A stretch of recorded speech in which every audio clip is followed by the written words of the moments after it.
हम बात करेंगे, ठीक है। तो ऊर्जा के स्रोत कौन कौन से हैं? एक तो है अनवीकरणीय स्रोत, दूसरा है नवीकरणीय स्रोत। अब इन दोनों में अंतर क्या होता है इसके बारे में आज जानेंगे हम। पहला है अनवीकरणीय स्रोत, तो ये कोयला, पेट्रोल, रसोई गैस, मिट्टी का तेल, ये सब आप लोग जानते हो कि नहीं जानते हो? जब भी कोई आप अपनी कार चलाते हो, बाइक चलाते हो, कोई भी आप गाड़ी चलाते हो तो उसमें ये कोयला, पेट्रोल, रसोई गैस, मिट्टी का तेल कुछ पड़ता है कि नहीं? उसमें क्या पड़ता है? पेट्रोल पड़ता है ना। तो पेट्रोल क्या है? ये एक अनवीकरणीय स्रोत है। अनवीकरणीय का क्या मतलब है? ये वो स्रोत है जो हमें जीवाश्म से प्राप्त होता है। अब ये नया शब्द है कि जीवाश्म क्या होता है ना? जीवाश्म क्या होता है? 6 करोड़ साल पहले ये पढ़ा होगा, पृथ्वी पर उथल पुथल हुई, उससे पेड़ पौधे जानवर दब गए अंदर, है ना। तो इन्हीं को जो खोद के हम जो कोयला निकलता है ना, जो पेट्रोल बन गया है, ये सब क्या है? ये इन्हीं जीवाश्म से हमें प्राप्त होता है। अब चूंकि इनका एक लिमिटेड सोर्स है, यानी कि एक समय के बाद ये सब समाप्त हो जाएंगे। एक टाइम के बाद आपका कोयला, पेट्रोल, रसोई गैस, मिट्टी का तेल सब खत्म हो जाएगा, ठीक है। तो क्या करना चाहिए फिर हमको? कैसे चलेगी गाड़ी आपकी? जिसका विकल्प भी तो लेना पड़ेगा ना। जी मैम। क्या करेंगे? उसका विकल्प क्या है? उसका विकल्प ये है नवीकरणीय स्रोत। आप इधर से स्विच करके इधर आ जाओगे, ठीक। लेकिन चूंकि 80% जो है 80% हम अभी इसी पर डिपेंड हैं, कोयला, पेट्रोल, रसोई गैस, मिट्टी का तेल, इसी पर डिपेंड है। लेकिन हम अगर ज्यादा इसका इस्तेमाल करेंगे तो ये खत्म हो जाएगा, हमें स्विच करना पड़ेगा नवीकरणीय स्रोत की तरफ। ये क्या है? ये क्या होते हैं? ये अनलिमिटेड है, ये खत्म नहीं होंगे। सूरज की रोशनी क्या खत्म होगी? नहीं। वो जब कभी होगी वो तो अलग मैटर है ना, कि दुनिया खत्म हो जाएगी तो वो अलग मैटर है, उस पर हम नहीं जाएंगे।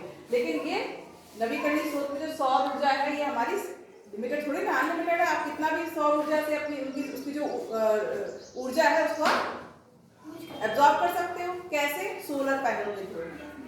सोलर पैनल जानते हैं ना? उससे क्या करते हैं? सूर्य की जो ऊर्जा है वो उसमें एब्जॉर्ब हो जाएगी और उससे आप जो इलेक्ट्रिसिटी है उसका प्रोड्यूस कर सकते हैं। पंखा चलाना है, बिजली का यूज आप कर सकते हो आराम से, यही तो करते हो ना, ठीक।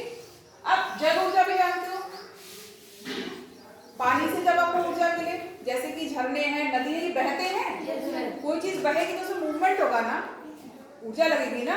जब उस ऊर्जा को आप यूज कर लो टरबाइन लगा के, ठीक है, उससे आप जब इलेक्ट्रिसिटी प्रोड्यूस करोगे तो वो हमारी क्या कहलाएगी?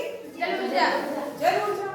पवन ऊर्जा सबको पता है, पवन चक्की देखिए पंखे की तरह होती है, 3 फैन लगे होते हैं उसमें, वो घूमता है, घूमता है नहीं घूमता है? वो कैसे घूमता है? हवा, क्योंकि हवा चलती है उससे उसमें मूवमेंट होता है। अब उसके पंख तो हल्के होंगे ना, बहुत भारी होगी तो हवा से घूमेंगे नहीं, है ना। पंख कैसे होते हैं? हल्के होते हैं। तो उससे जो मूवमेंट होगा, उससे जो आप इलेक्ट्रिसिटी को जो बचा रहे हो, जो भी ऊर्जा आप इस्तेमाल कर रहे हो, वो क्या कहलाएगी? हमारी पवन ऊर्जा। पवन ऊर्जा।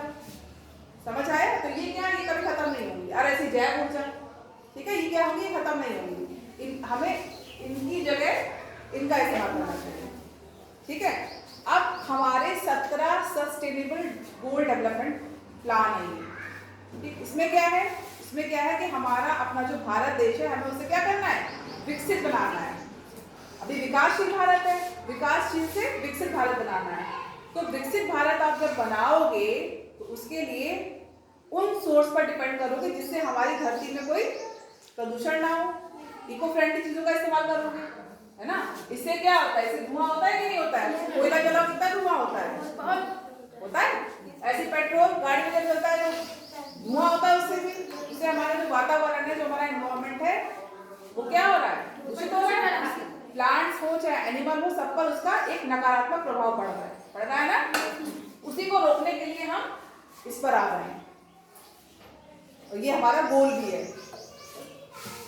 ये हमारा गोल भी है कि 2030 तक हम इस तरफ आ जाएं और अपने पर्यावरण को भी फ्री कर दें ये जो हानिकारक गैसें हैं इनसे, ठीक।